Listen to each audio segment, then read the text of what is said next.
casamento, eu falei para o Daniel que o tema casamento ele é extremamente extenso. Faz o que eu faço, mas não faz o que eu digo, mas não faço o que eu faço, né? É bem extenso e que bom que o Senhor preparou esse tempo para vocês estarem aqui. São poucos os casais, são poucas as famílias que se interessam pelo tema casamento. Então, quando eu vejo jovens solteiros, quem é solteiro aqui? Quem está na fila?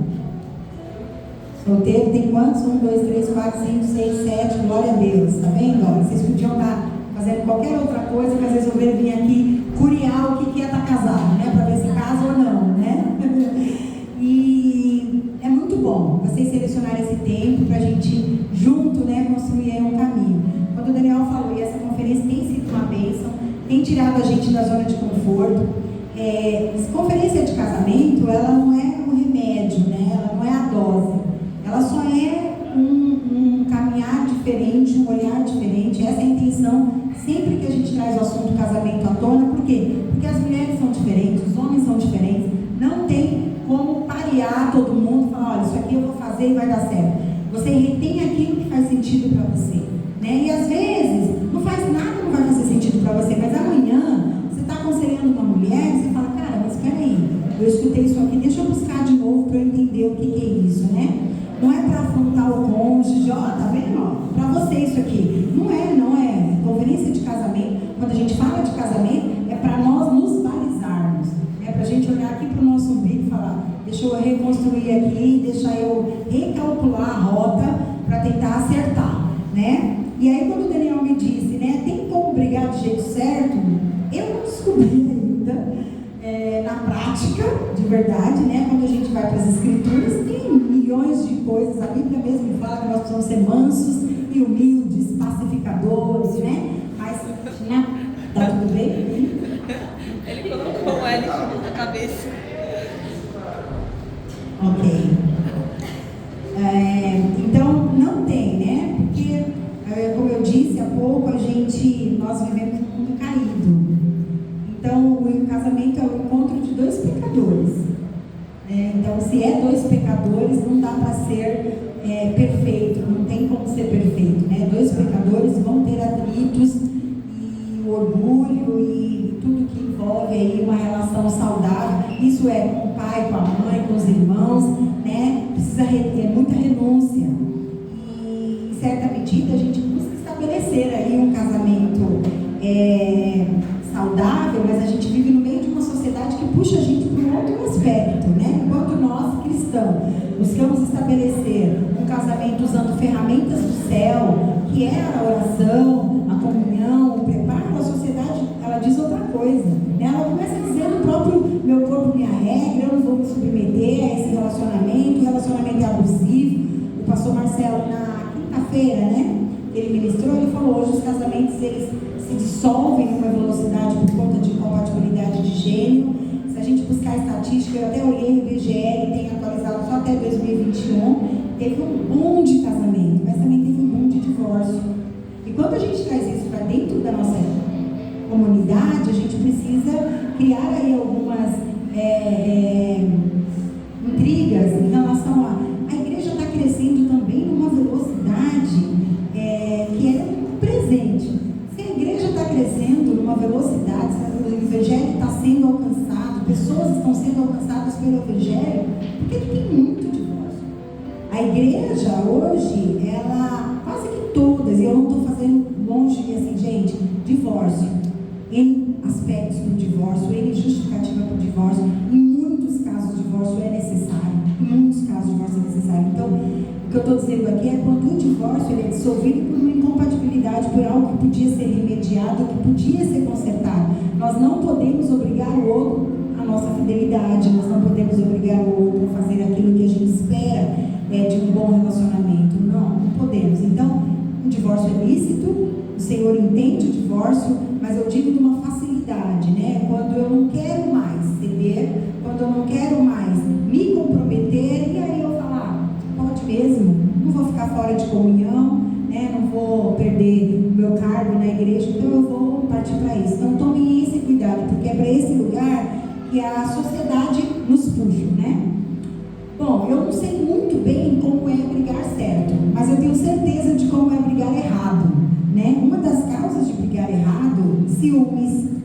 estresse, ressentimento, crise espiritual, desajuste sexual, acúmulo de insatisfação, sentimentos negativos do passado, sentimento de culpa não resolvido, incompreensão, falta de maturidade, falta de perdão e tudo mais. 99,99% das brigas que acontecem dentro do casamento está dentro de algum tema desse. Está dentro de algum tema. Nós vamos acumulando sujeira, a gente está cansado, a gente não quer discutir, a gente não quer tratar aquele assunto, e quando a gente resolve tratar aquele assunto, ele vem com uma velocidade desproporcional. Né? Então é fácil a gente ver as brigas dentro de um relacionamento, é fácil a gente sair com amigos e voltar para casa e falar: meu Deus, como eles brigam! Gente, é o tempo inteiro brigando, é o tempo inteiro discutindo. Então é muito fácil identificar as brigas e também é muito fácil identificar as causas. O problema é que às vezes a gente quer terceirizar, né, a responsabilidade. Ela é sempre do outro. Eu já estou cansada, eu estou levando essa relação nas costas, o outro não me entende, o outro não quer saber, o outro não cedeu, não tem compreensão das diferenças, dessa individualidade. Nós precisamos respeitar essa individualidade dentro do relacionamento, e muitas vezes a gente não está disposto para conhecer o outro, né? Então a gente vai acumulando, e dado momento a gente solta tudo que tem para soltar. Outra briga barulhenta é o silêncio, né? Quer coisa mais ensurdecedora do que o silêncio? Quer ruído mais alto do que o silêncio numa relação? Eu deixo de, não vou falar, não vou fazer. Aí cada um fica num lado, um é satisfeito, o outro não é satisfeito, ninguém cede, né, a razão, e aí o silêncio começa a perpetuar. Outra coisa é ironia também, né? Para acabar com uma briga, a gente não quer trazer para a mesa para resolver, então a gente fala: você está certo, é isso mesmo. Eu estou sempre errada, ou eu estou sempre errado. Você está certo, você sempre tem razão. Então essa ironia que afronta, essa ironia que magoa, essa ironia que não traz paz, né? Então a gente precisa ser liberto disso, né? A gente já sabe como a gente briga, a gente já sabe quais são as causas da briga. Na sua grande maioria a gente sabe por que a gente brigou, se foi proporcional, se foi desproporcional. A gente já conhece esses mecanismos, que são mecanismos do Satanás, né? Ele entra e ele traz, e ele vai colocando ali as brechinhas, né? E ele vai estabelecendo ali alguns ruídos, e a gente vai deixando: eu não vou tratar isso, eu não vou tratar. E quando vem, a gente vem naquela ofensa verbal que não é curadora, muito pelo contrário, ela é afrontosa. A gente quer de verdade escutar, preparando a resposta.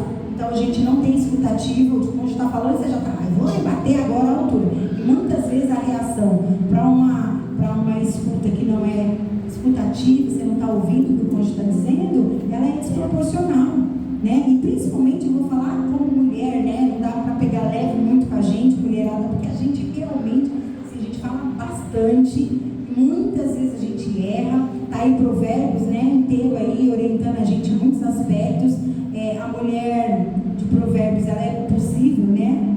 O exemplo de mulher é possível de ser alcançado, né? Talvez não com plenitude, porque nós não somos plenas, mas a gente está incumbida de ser sábia para edificar o nosso lar, e a gente não consegue terceirizar isso. Então não dá para falar de um bom relacionamento sem trazer para nós, mulheres, a responsabilidade de construir um lar sadio.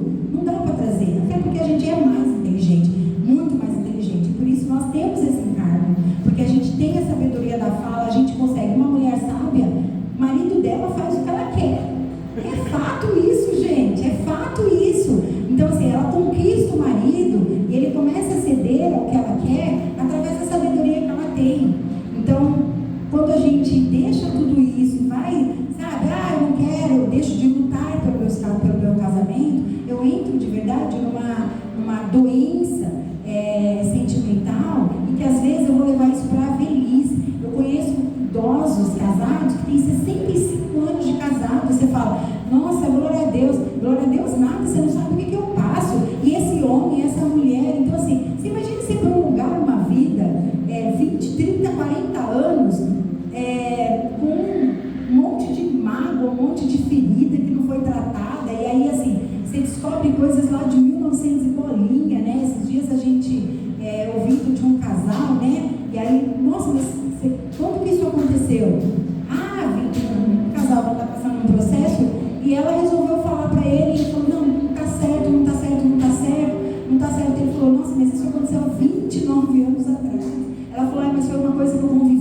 toda e agora eu não estou conseguindo mais lidar com isso. Você imagina você carregar um fardo por 29 anos, sem ter conseguido preparar e liberar perdão, né? Então, traz isso. Magoou, ai, olha, isso aqui é pequeno. Às vezes o cônjuge vai falar, nossa, mas você está magoada por isso, eu estou. E me perdoa por ter ficado magoada por isso. Me perdoa por ter me entristecido. Nossa, mas não foi minha intenção, eu sei. Provavelmente não foi mesmo.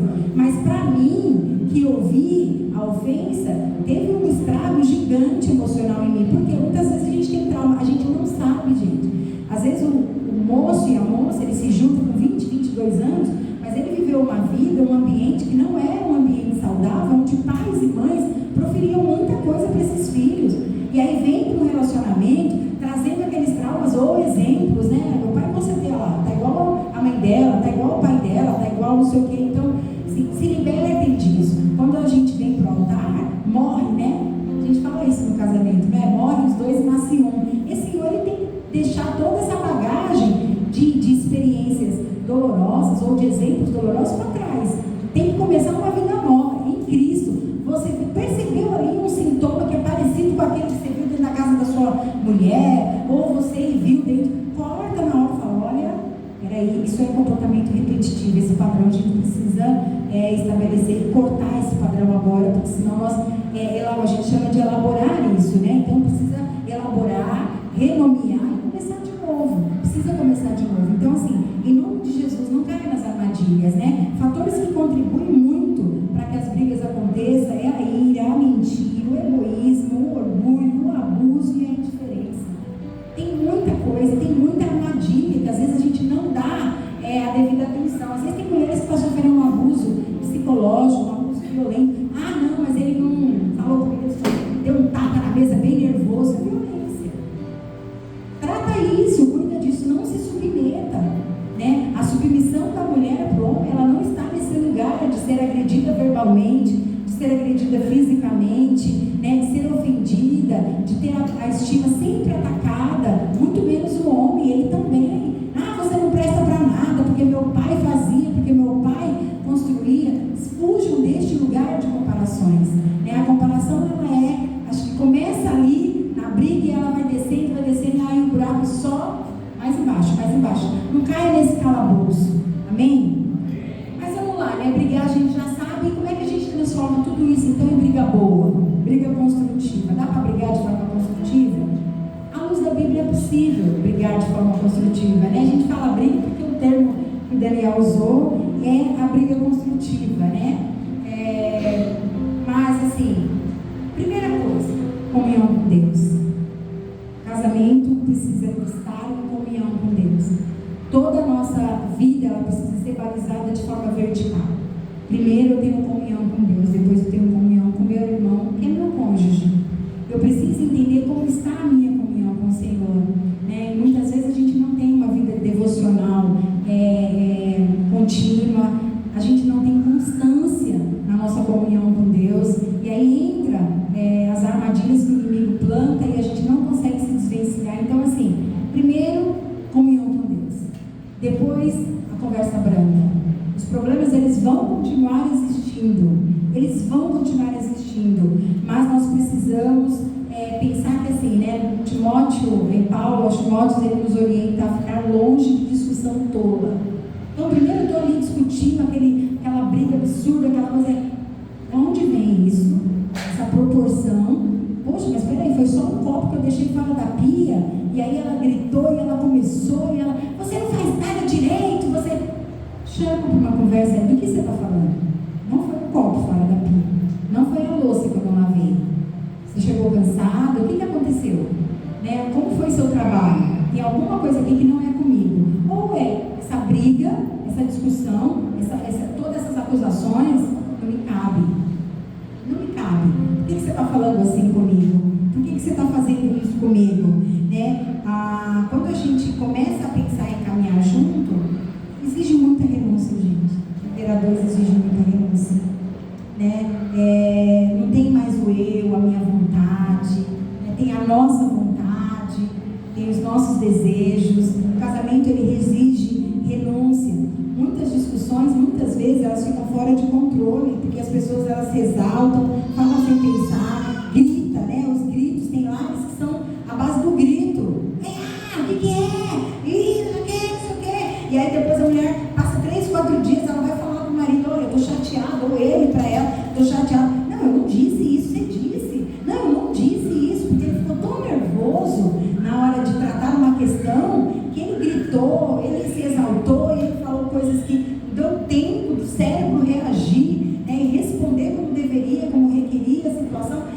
de uma forma desproporcional, ele ofende, ele agride, passa 2, 3 dias, as coisas estão bem, a mulher vai tratar, não, ou a mulher, né, não, eu não falei isso, não, peraí, você entendeu errado, não, estava falando disso, você entendeu errado, né, então assim, problemas que ficam acumulados, o homem foge de DR, gente, o homem foge, a mulher não gosta, né, de não ter, né, esse diálogo, essa conversa. A DR ela é banalizada, aí não é, a DR é saudável. Quando a gente fala de uma DR, é uma discussão saudável, você traz para a mesa. Eu estou incomodada. Não que você vai ser uma pessoa queixosa o tempo inteiro, nada tá bom, mas não fuja dos problemas, não acumule problemas, né? Traga os problemas sempre que eles acontecerem, né? Sempre que tiver. A Bíblia diz que nós devemos resolver os problemas no mesmo dia. Às vezes não é possível.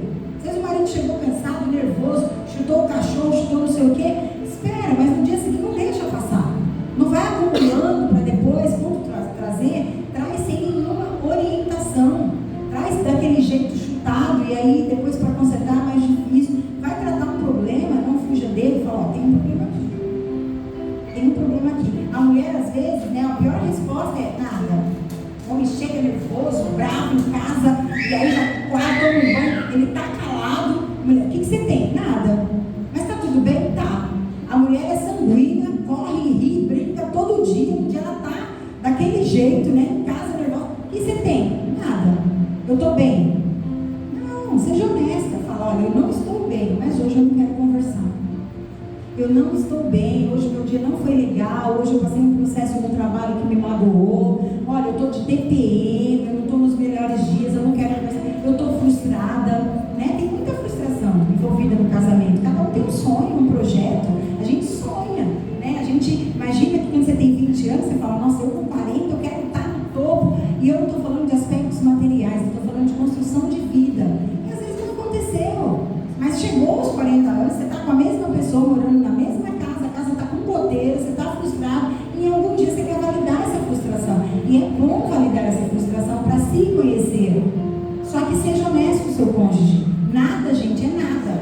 Se tem alguma coisa, não pode ser nada. Se tem alguma coisa, tem, mas hoje eu não quero conversar. Você me deixa quietinho? Olha, você me deixa quieta naquele meu canto, não quero conversar hoje. Não é com você, e se for, foi alguma coisa que a gente conversou, mas se eu falar hoje, eu vou te magoar, vou me magoar, eu não quero falar disso. E aí, respeite esse espaço, né? Quando o homem ou a mulher falar, respeite esse espaço. Filho, não quer mesmo falar? Ah, mas você não quer mesmo? Passa 1 hora, 2 horas, e aí? Fiz um café pra você quer? Fiz não sei o que pra você quer? Nossa, mas assim, a gente podia conversar. No dia seguinte, aí hoje a gente vai conversar? Espera, fala, olha, eu tô aqui, seja um porto seguro, né? Eu tô aqui, eu sei que você não tá bem, eu provavelmente falei alguma coisa já que é comigo, e eu quero me retratar. Então, quando você estiver bem, me procura para conversar. Mas não faça do silêncio o ambiente da sua casa.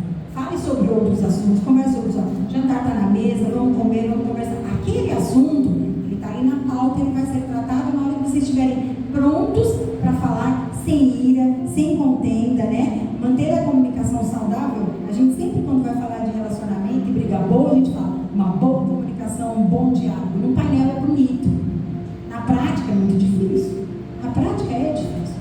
Mas é importante a gente ser extremamente evoluído, né? O Senhor nos fez, né? Construiu, a gente veio aquele barro velho, quebrado, rachado, sujo, e o Senhor veio lá, reconstruiu, fez de novo, alargou o nosso odre, a gente está preparado, a gente está crescendo em maturidade, em graça, em comunhão com Deus. Então, pratique uma comunicação saudável, né? Quando você for falar, entenda que você é um emissor e aquela pessoa vai precisar ouvir exatamente o que você está dizendo. Então você fala, como é que eu vou levar esse assunto de forma objetiva, de forma clara, para ela entender, né? Conheça o seu ouvinte. Quem é o ouvinte? Não adianta falar, esse marido eu falo, mas não adianta nada. Será que as ferramentas estão sendo usadas de forma correta para que isso seja alcançado, para que essa voz seja ouvida? Tem muita mulher que fala, não entende nada, não conversa nada. O marido fala, não adianta nada. Não adianta nada, falei já mais de 1000 vezes, mas se falou mais de 1000 vezes e ela ainda não compreendeu, monte a locução. Tenta entender qual é a linguagem dela, né? A gente fala das linguagens de amor, temperamento, perfil comportamental. Tenta entender como é a sua cônjuge, de que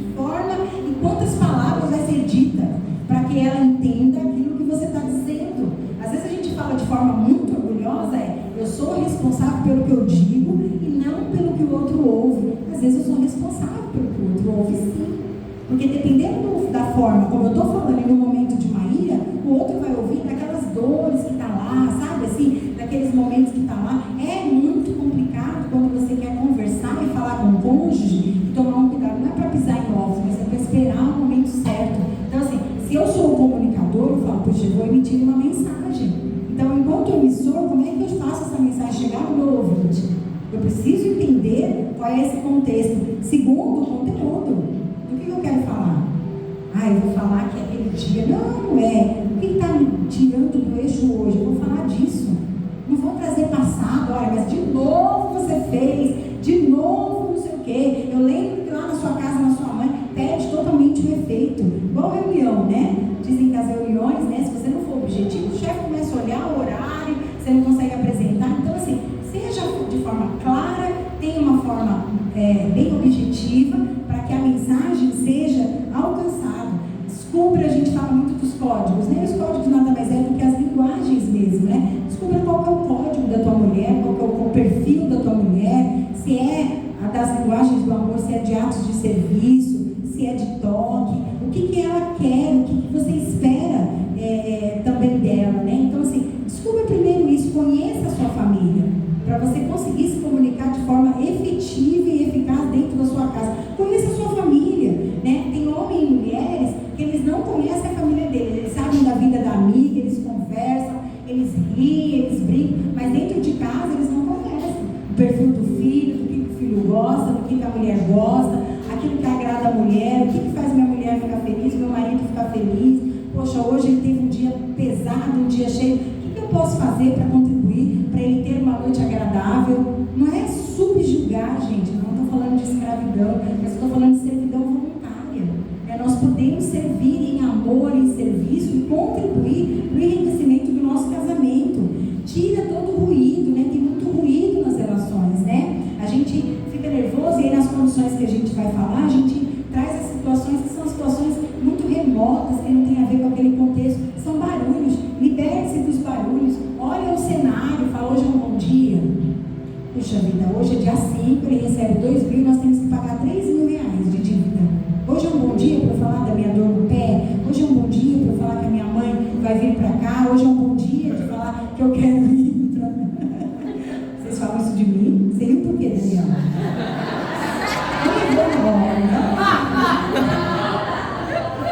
A gente descobre essas coisas assim, hein?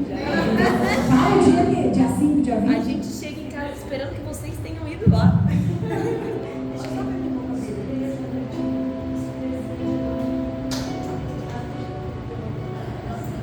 Não, mas assim, é sério, né? Entenda esse cenário para ser efetivo. Às vezes o homem, ele tem coisas que afetam o homem,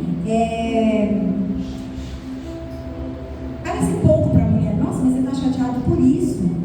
Nossa, mas você está não sei o que por isso. Nossa, mas é só por isso. E eu que pago essa conta. Cada um tem uma perspectiva e para cada um os efeitos atingem um grau emocional diferente. Então, valide isso. Meu time perdeu a... Às vezes o time perde, né? Às vezes você quer ir assistir aquele jogo no Rio de Janeiro e não é possível, né? Às vezes você quer ir assistir, você quer fazer, não é possível. Então, assim, olha e observa o cenário, olha no cenário primeiro. Hoje é dia, não é dia, amanhã a gente conversa sobre isso. Não, vou esperar, não é para guardar, é para tratar, mas espera o momento certo, né? O homem às vezes chega e a mulher não fez a janta. Como assim? Você não fez comida? Não, mas espera aí, meu amor, aconteceu alguma coisa, ela chegou primeiro, né? E a casa está daquele jeito que você percebe, fala, opa, não teve um toque feminino aqui, tem alguma coisa errada, né? Então, eu trabalhei também, hoje eu também trabalhei, só você que trabalha? Só você que não, hoje eu não estava num dia bom para conversar, para cozinhar, para limpar, para fazer. Avalie o cenário, né? Espere um pouquinho, avalie esse cenário e reconheça erros, né? Dá para brigar de forma certa reconhecendo o erro, mas é um erro sem a ironia. A gente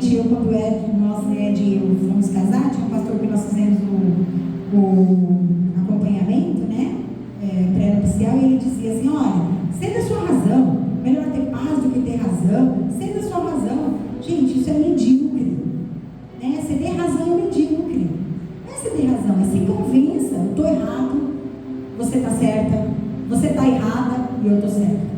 Eu quero só que você compreenda isso. E eu estou falando porque eu sou confrontada. Mulher é teimosa, gente.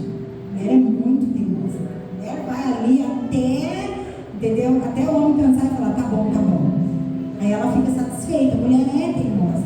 Mas a gente precisa ser confrontada todos os dias. Olha, peraí. Realmente, o erro é meu, o erro é dele. Então, assim, reconheçam os erros. Né? Assumam também os erros. Como adulto, assumem erros. Olha, eu fiz, está errado. O erro, quando a gente não reconhece, ele evidencia um coração orgulhoso. Né? Você imagina um coração orgulhoso? Nunca erro, eu estou sempre certo, ela que me provoca, ela merecia. Então, assim, reconheça o erro. Lute também contra as crises, né? O casamento está passando por uma crise. Tratem as crises. Aproveite a criatividade nas crises. Sejam motivados por aquilo que dá esperança. Né? Dá para a gente trabalhar assim com crise, pensando de formas criativas. Quem nunca, eu acredito que a maioria, passou por perrengues financeiros, alguns ainda não passou, mas vai passar. Vai haver um momento que a gente não consegue comprar aquele sapato que a gente quer, vai haver um momento que a gente tem que multiplicar 1 quilo de carne moída, né? Para ser criativo. Então, assim, use as crises para falar assim, o que o Senhor está construindo em mim? O que o Senhor está fazendo através de mim? O que o Senhor quer fazer através do nosso relacionamento? A gente não tem, mas vamos junto pensar em alguma coisa. Eu tenho certeza que nós vamos rir disso um dia, né? Seja sensível à crise. Se ela é causada por você, seja sensível. Olha, me perdoa. Eu podia ter evitado esse estado, eu podia ter evitado essa situação. Se foi uma traição, né? O casamento entrou em crise porque o marido traiu, porque a mulher traiu. Reconheça, vai lá e fala, a gente está em crise por minha responsabilidade. Se for um homem, eu sou o sacerdote dessa casa, eu vou assumir essa responsabilidade diante do altar. Me ajude em oração, nós vamos construir, Senhor, o que o Senhor quer de mim, como eu posso gerir essa crise no meu relacionamento. Uma empresa, quando entra em crise, nós somos funcionários, eu trabalho lá e a minha empresa está em crise. O que eu faço? Peço oração para meio mundo se eu preciso daquele emprego. Ai, olha lá, adora, porque a minha empresa está em crise. Nossa, hora que eu não posso ficar desempregado. Poxa, aquele patrão é tão bom. Eu gosto tanto de trabalhar lá e entrou em crise. Por que no nosso relacionamento a gente age com indiferença, né? A gente finge que não está vendo. Não, relacionamentos entram em crise, gente. Os que não entrou vão entrar. E enquanto nós estivermos vivos, até que o Eterno venha, nós vamos enfrentar crises de todas as ordens. Ora é financeira, ora é emocional, ora é psicológica, né? Ora é pela perda. Nós entramos em crises cotidianamente, um monte de situações. O que a gente precisa é enxergar que tem. Não dá para dizer que está tudo bem, né? Está tudo bem, eu estou com preguiça de discutir, está tudo bem, vamos, deixa a vida nos levar, né? Deixa a vida ir levando, deixa a vida ir conduzindo, e aí a gente, lá na frente a gente vê no que dá. Não, reconheça, enfrentem a crise, tirem oportunidade disso, né? Eu me lembro uma época em que eu fiquei sem trabalhar e eu tinha uma loja. Só o Ed trabalhava, a gente pagava aluguel e era uma luta, e era uma dificuldade constante, e o que tinha era isso, carne moída. E aí eu viciei, comprei lata de milho, lata de ervilha, cenoura, e aí um dia era arroz, feijão, cenoura ralada com carne moída, no outro dia era arroz, feijão, cenoura, carne moída com milho, outro dia arroz, feijão, carne moída com ervilha. Todos os dias eu chegava e falava, nossa, que delícia. Todos os dias. Nossa, comida boa. E a gente foi levando assim, e nós passamos, nós sobrevivemos a essa crise. Nós já estivemos em situações de despejo. Eu estou compartilhando isso para vocês porque pode ter gente que está nessa situação. Não porque a gente, nada é comiseração, né? Eu acho que a crise ela fortalece. Relacionamento vazio e raso, ele está quase que fadado ao fracasso. Porque elas vão vir e elas precisam vir para fortalecer e unir o casal. Onde nós estamos firmados? E qual é a rocha que está balizada a nossa relação? Né? E eu lembro disso, uma vez nós despejados na rua, o Ed chegou e ele estava destruído. Né? Ele falou, me perdoa. Então assim, o que você fala? O que você faz? Deus vai dar um jeito. Né? Deus vai dar um jeito. jeito. E o Senhor deu um jeito, e o Senhor restitui. Só que nós precisamos estar no altar. É de lá que vem, não existe abandono do Pai, porque a nossa adoção, ela não é negociável. Ela não é negociável, né? Nós somos filhos adotados do Senhor. Então, não existe uma mesa frutífera, uma mesa próspera para um e uma mesa na escassez. Existem processos. E o Senhor nos coloca nos processos. E às vezes a gente está passando por processo e a mulher não tem sabedoria, ou o homem não tem sabedoria, e ele faz daquilo um caos e ele gera não cria, né? Uma vez eu aconselhando um casal, falei, olha, vamos fazer o seguinte, vocês vão criar um gabinete da crise. Como assim? Eu falei, não tem? Ó, acabou a energia, criaram lá o gabinete, o prefeito, né, o governador, criou o gabinete da crise para tratar aquela situação que era emergencial. E eu, quando estava falando com esse casal, eu falei, cria um gabinete. Mas aonde? Eu falei, na rua, no bar, na padaria, cria um local que vocês falam, é ali que nós vamos tratar a crise. Então, assim, nós vamos conversar sobre isso. Crie o gabinete. Fala, se eu contribuir, nós vamos consertar. Se eu não contribuir, nós vamos consertar. Porque a crise, quando você passa dela, você tem orgulho e você fala, poxa vida, eu nunca imaginei que eu sairia dessa situação desta forma, né? Tem casamentos que entram em crises por causa do adultério, o homem já se arrependeu, a mulher já se arrependeu, o homem já pediu perdão, o homem mudou o comportamento dele, mas a mulher está ali, ó, ele vai de novo. Ao invés de aproveitar essa oportunidade e falar, Senhor, que bom que o Senhor está restaurando, que bom que o Senhor está fazendo, Senhor, me liberta dessa mágoa, isso é da minha expectativa mundana, isso é da minha carne, Senhor, de achar que Ele vai fazer de novo. Senhor, eu libero meu marido para viver as suas promessas. Muitas mulheres não vivem a prosperidade de Deus no relacionamento porque não abençoam o seu marido, e muitos maridos não vivem a prosperidade no casamento porque não abençoam a sua esposa. Ele fica ali condenando, onde ele também vai usufruir daquela bênção. Se a mulher é próspera, você é próspero, né? Tem casal que assim, o marido sustentou a mulher a vida inteira, mas sob um jugo pesado. Ah, mas você vai comprar de novo? Mas você me dá 10 reais? Mas por que você quer 10 reais? Você me dá 30 reais? Mas por que você quer 30 reais? Aí a mulher começa a trabalhar. Aí é o meu e o seu, não tem o nosso. Aí eu não dou. Imagina, mulheres que escondem, faz poupança, começa a guardar dinheiro escondido do marido. O que você está esperando? O marido ir embora e você tem uma poupança guardada? Marido, onde eu trabalho, a gente tinha lá umas questões que pagava, chamava de horas extras, né? E o marido recebia por fora. Não era no olerite. E nós, a empresa teve que se adequar lá à lei e colocar no olerite. Gente, quase que 40% dos homens ficaram revoltados e foi fator desmotivacional para o marido. Porque a mulher olhava o olerite e ele escondia o dinheiro dela. Isso não é para nós. Isso não é para nós. Isso não cabe para nós. Nós que conhecemos a Cristo, nós somos um só. Nós enfrentamos a crise juntos. Nós usamos de honestidade com o nosso cônjuge. Então, assim, dá para brigar, dá para discutir com honestidade, né? Então, assim, seja honesto com o seu cônjuge. Peça perdão, fala, olha, me perdoa, estou tendo um comportamento que, à luz da Bíblia, e olha, eu vou te falar que assim, quando a gente começa a conviver com o Espírito Santo começa literalmente ministrar o nosso coração. Por que você não fala?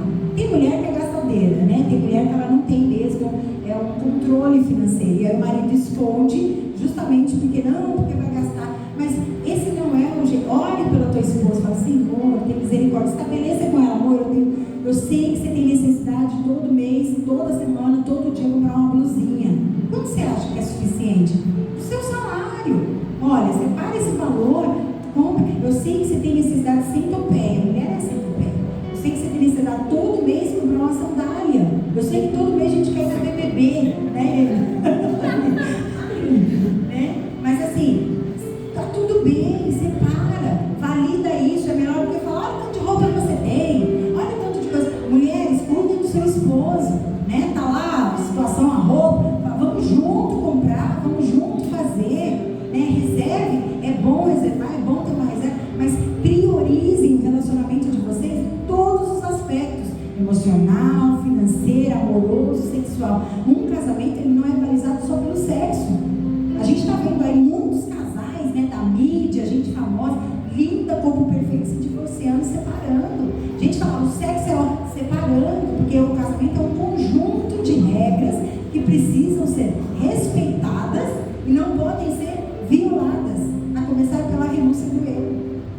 renuncie, traz para a mesa, conversem, abordem os assuntos que vocês não costumam falar. Quanto você ganha? O que você faz com o seu nome? Vamos botar aqui na planilha. Quanto é? Quanto não é? Isso aqui dá para fazer? Não, não dá. Dá para a gente planejar uma viagem? Dá para a gente fazer assim? Dá para a gente fazer assim? Se livre das coisas pequenas, né? Contratem profissionais para resolver, às vezes, assuntos domésticos, né? Eu não serve, né, para gaveta lá de casa não, tá bom? Isso aqui que eu vou falar. Mas assim, chame pessoas para fazer. Às vezes o marido não tem habilidade, às vezes a mulher também não tem habilidade, né? Contrate. Olhou que a mulher está muito cansada, fala: olha, o que você acha? Vamos chamar uma pessoa para pelo menos uma vez por mês vir passar a roupa? Olha, eu posso te ajudar. Sejam companheiros. Não, lá em casa a minha mulher passa minha roupa. Pô, não passou a minha camisa, mas passe você. E eu não estou falando aqui de feminismo. Não é disso que eu estou falando. Eu estou falando de companheirismo. Moram duas pessoas dentro da mesma casa. Os dois produzem lixo. Os dois consomem. Os dois sujam. Sejam companheiros um do outro. Às vezes o marido ele tem uma super habilidade em passar roupa, em armazenar, organizar o armário. A mulher não tem. Isso não faz ela menos mulher. Não faz ele menos homem. Olha, eu sou bom nisso aqui. Às vezes o marido cozinha melhor do que a mulher. Se orgulhe disso. E mulher, admire isso. Fala: nossa, você é uma bênção. Puxa, como a sua comida é boa. Nossa, que bom que você arrumou esse guarda-roupa. Às vezes a mulher, ela fica literalmente recalcada. E eu estou falando isso, gente, porque eu tenho mãe, eu tenho sogra, eu tenho avós que são criadas, e ela vem de um contexto onde ser dona de casa era o papel principal da mulher. Então, o marido mexe, eu tenho, e aí trazendo isso que não é nenhum problema, mas a minha mãe, por exemplo, se meu pai vai à cozinha para pegar comida, ela está conversando com a gente, a chácara dela é grande, né? Quem já foi lá conhece. Ela está lá longe, ela escuta a tampa da panela: você está mexendo aí na comida? Ele: vamos esquentar meu almoço. Nossa, aí ela perde a paz, ele não espera. Por quê? Porque a sociedade diz que é ela que tem que esquentar a comida para ele, né? É cultural, e aí esse jugo que vem trazendo. Nós não estamos mais cativos nesse lugar. E não temos que estar cativos nesse lugar, não. Nós temos que entender, nosso casamento é uma comunidade, assim como é a igreja. Assim como é a igreja, né? Aqui eu cedo para que o outro esteja bem. Eu sirvo meus irmãos para que a comunidade ande saudavelmente. O casamento é a mesma coisa. Então, assim, usufrua das habilidades que você tem. E permita que seu cônjuge faça e execute naquilo que ele é bom nas habilidades, né? Cultive um casamento saudável. É disso que a gente está falando. Não é difícil cultivar um casamento saudável. Não precisa ser: o casamento do outro é ótimo, o meu é péssimo. Não balize seu relacionamento por um jantar. Tem um casal que fala assim: nossa, é bom a gente discutir quando tem outras pessoas perto. É isso, nem que vela discutindo quando tem outras pessoas perto. O tom é baixo, não grita, não aumenta a voz. Ele é ótimo, porque graças a Deus aquele assunto foi tratado no meio de todo mundo. Porque senão estava ferrada, senão em casa. Então, assim, não tenham esses comportamentos, né? Tenham ao contrário. Olha, já que eu estou casada, gente, a gente já casou. Só o solteiro que dá para fugir. A gente já casou. E assim, o divórcio, o novo relacionamento, ele vai exigir as mesmas coisas, porque a gente está lidando com outro pecador.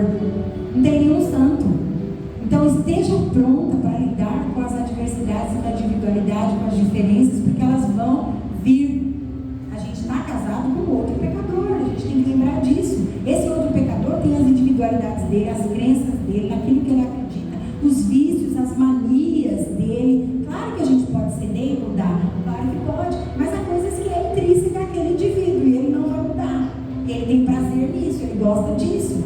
E aí está tudo bem, né? A gente foi criado num ambiente totalmente diferente um do outro. Você fica 20, 21, 22, 30 anos acreditando que você está numa situação que ela é ótima para você. Aí você vem, alguém vai te dizer: não, essa situação aí você precisa tirar aí um pouquinho disso, porque isso me incomoda, porque isso me fere. Então, assim, cedem, sejam humildemente prontos para ceder. Orem para cultivar um casamento saudável. Não existe um casamento saudável sem oração. Façam devocionais juntos. A gente muitas vezes, eu e o Ed, nós cuidamos de família por alguns anos. Nós fazíamos e preparávamos palestras para casais. Os casais que mais estavam em crise não iam. E eu não estou fazendo valor. Às vezes não ia porque não quer ser confrontado, às vezes não ia porque já sabia tudo, às vezes não ia procurar ajuda. E quando ia, era só acusações. Orem, Senhor, tem alguma coisa errada, não consegue orar junto, nunca desenvolveu uma vida de devocional junto. Tem casal que tem 15, 20 anos de casado e nunca fizeram uma campanha na casa de uma semana para orar por alguma coisa em específico. Vamos orar a esse respeito, vamos cantar. Crie um ambiente onde Jesus se sinta à vontade. O Espírito Santo fala, nossa, que bom, os dois estão juntos. Hoje eu vou sentar na mesa, hoje eu vou me banquetear com eles. Crie esse ambiente. E não tenha vergonha se você não criou. Não sabe como é que é lá em casa. A mulher já chega gritando, eu já chego nervoso. Sempre seja você o agente de transformação. Porque a gente é muito bom em terceirizar as responsabilidades. A gente é muito bom. Não faço porque ele nunca tem tempo. Não faço porque ele chega e vai direto para o jornal. Não faço porque ele acorda às 5 horas da manhã super atrasado e nervoso. Não, se afaste de desculpas. Fala, amor, a gente precisa, nós somos crentes. E se você não é cristã, irmã, evangelize seu marido. Se necessário, use as palavras, mas comece pelo testemunho. Ele precisa ver você orando pela sua casa. Ele precisa ver você orando pela refeição. Ele precisa ver você agradecendo a Deus. Não como fariseu, olha como eu estou aqui no alto da minha espiritualidade. Não, eu posso. Muitas mulheres, o marido não é crente, muitas mulheres vieram de um contexto, ou os maridos vieram de um contexto, e ele aceitou Jesus, conheceu a graça, às vezes, depois disso, ou a mulher saiu. Seja você esse canal, seja você esse agente, para que a sua mulher fale, tem alguma coisa diferente nessa mulher. Há mulheres, eu escutei muitas vezes isso, eu acompanho algumas mulheres há alguns anos, em conferências de mulheres, enfim, o marido fala, não sei por que, estou gastando dinheiro de novo, porque ela vai e nada muda. Outro dia um rapaz falou assim, minha mulher vai de novo, vai, vê se dessa vez muda lá, hein? Porque eu só estou gastando dinheiro e não estou vendo retorno. Gente, isso é cruel.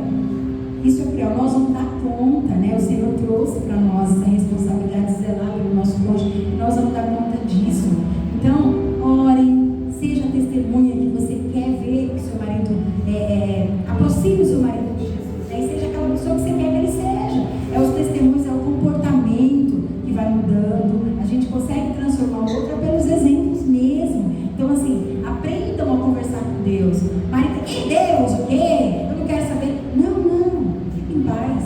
Eu vou orar. Né? Tem pessoas que falam assim, olha, eu estou em Cristo, só vou para a igreja agora quando ele for, pelo amor de Deus. Você não entendeu nada da graça.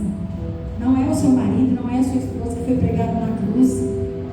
Então, assim, quem foi pregado na cruz é Jesus. Quem faz a obra do convencimento do Espírito Santo. Se o Espírito Santo ainda não conseguiu, porque ele é super educado, ele é gentil, você precisa querer. Você acha que você vai conseguir? Não, mas intercede, ora, vai orar, vai buscar a Deus. Procura ajuda. Se você está em crise, quer cultivar um casamento saudável, o casamento não está balizado, eu estou sentindo que tem alguma coisa errada. Será que é esse casamento que o Senhor quer para mim? Deixa eu conversar com pessoas que sejam saudáveis no relacionamento. E saudável não quer dizer 60 anos de casado, 50 anos de casado, tá? Ano de casado não representa. Muitas vezes a gente conhece pessoas e muitas vezes talvez a gente seja esses exemplos que a gente não quer ser. Tipo, você está casado há 30 anos, mas é um preço absurdo. Não tem Deus, é briga. Não é essas pessoas que você vai procurar. Olha aquele casal e fala, esse é temente a Deus. Tem alguma coisa diferente, vai procurar ajuda. Cuidado com quem você coloca dentro da sua casa, né? Às vezes a gente casa, ou a gente casado, cheio de amigos e amigas, e a gente faz amizade, a gente traz para dentro da nossa casa para comer com a gente. Às vezes a gente vai viajar, vai para a praia, né? Com uma turma. Cuidado. Sua mulher vai na praia, vai colocar um biquíni, seu marido vai colocar uma sunga. Tem ali outras pessoas. Cuidado com quem você traz para sua mesa. Cuidado com quem você anda. As pessoas entram na sua casa e às vezes tem um relacionamento bom, aquela pessoa sai e fica aquele peso, aquele clima, né? Aquela discórdia, porque aquela pessoa ela planta aquilo. Então cuidado, eu não estou dizendo que você não tem que ter amigo, mas selecione os seus amigos. Jesus fez isso. Né? Foi 12 e quando necessário ali, confidencial foi 3, a gente sabe disso. Então faça o mesmo, selecione. E se alguma coisa estiver errada, você perceber que aquela pessoa não está pronta para te aconselhar, acolha ela, fala, vixe, menina, achei que eu estava ruim, mas você está pior do que eu. Então vamos nós dois agora buscar ajuda. Vamos nós 3 buscar ajuda. Resolva o conflito com humildade.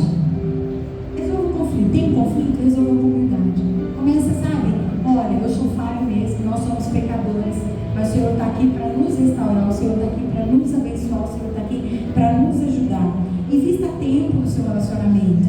Invista tempo. E tempo de qualidade. Eu não estou falando de tempo cronológico. Tempo de qualidade. Eu tenho 10 minutos. O que eu posso fazer com a minha família em 10 minutos dentro de casa? Um jogo, um dado, montar um quebra-cabeça. Invista tempo, né? Descubra o que seu cônjuge gosta, o que seus filhos gostam. Traz para a mesa, às vezes, uma coxinha alegra o cônjuge, um chocolate alegra o cônjuge. Faça isso. Invista isso, né? Na vida do seu marido, da sua esposa. Lide com as frustrações. Entenda, gente, que todo mundo tem frustração. Às vezes a mulher fala, o marido não sei o quê, ele é apático, ele não luta, ele é desanimado. Mas pensa que esse cara, às vezes, ele projetou, ele tinha 15 anos, falou, eu vou ser piloto da NASA, quando eu tiver 30, ele casou com você. Olha, eu vou não sei o quê, ele casou com você. Eu, com 30 anos, quando ele tinha 15, ele falou, vou ser gerente numa multinacional. E hoje, às vezes, ele é um vendedor de cachorro quente. E tem uma frustração ali embutida. Às vezes a mulher, ela fala, olha, eu tenho 10 anos, com 20 eu vou morar fora, vou estudar, e com 28 ela planeja bonitinho. E com 20 ela casa. E aí, com 21 ela tem um filho. E não tem casa. E paga aluguel. E os dois é assalariado. Tem frustração em cima disso. Acolha em amor. Amor, eu sei que a gente não está no momento, no estágio onde a gente planejou. Algumas coisas provavelmente você planejou e conversa. O que você planejou para você? Você queria estar comigo? Não, não planejei nada disso. Eu não te conhecia, mas o Senhor nos uniu. Então agora a gente reconstrói uma nova história. Não adianta ter 30 anos e falar assim, era para ser piloto, eu não sou sua culpa. Você engravidou? Acabou com o meu sonho. Era para a gente viajar e você engravidou. Era para a gente não sei o quê. Não. Acolha essa frustração e fala, olha, a gente vai reescrever uma nova história a partir de tudo isso. E nós vamos recomeçar. E eu termino dizendo, olha, deixando para a meditação Romanos 15. O Deus que concede perseverança e ânimo, dê a vocês o espírito de unidade, segundo Cristo Jesus, para que com um só coração e uma só voz glorifiquem ao Deus Pai do nosso Senhor Jesus Cristo. Portanto, aceite-se uns aos outros da mesma forma com que Cristo os aceitou, a fim de que vocês glorifiquem a Deus. Para vencermos os obstáculos é preciso que pessoas falem a mesma língua. Já viram sobre a Torre de Babel? Quando a Torre da Igreja do Senhor veio lá e desconstruiu, pronto, acabou com o projeto.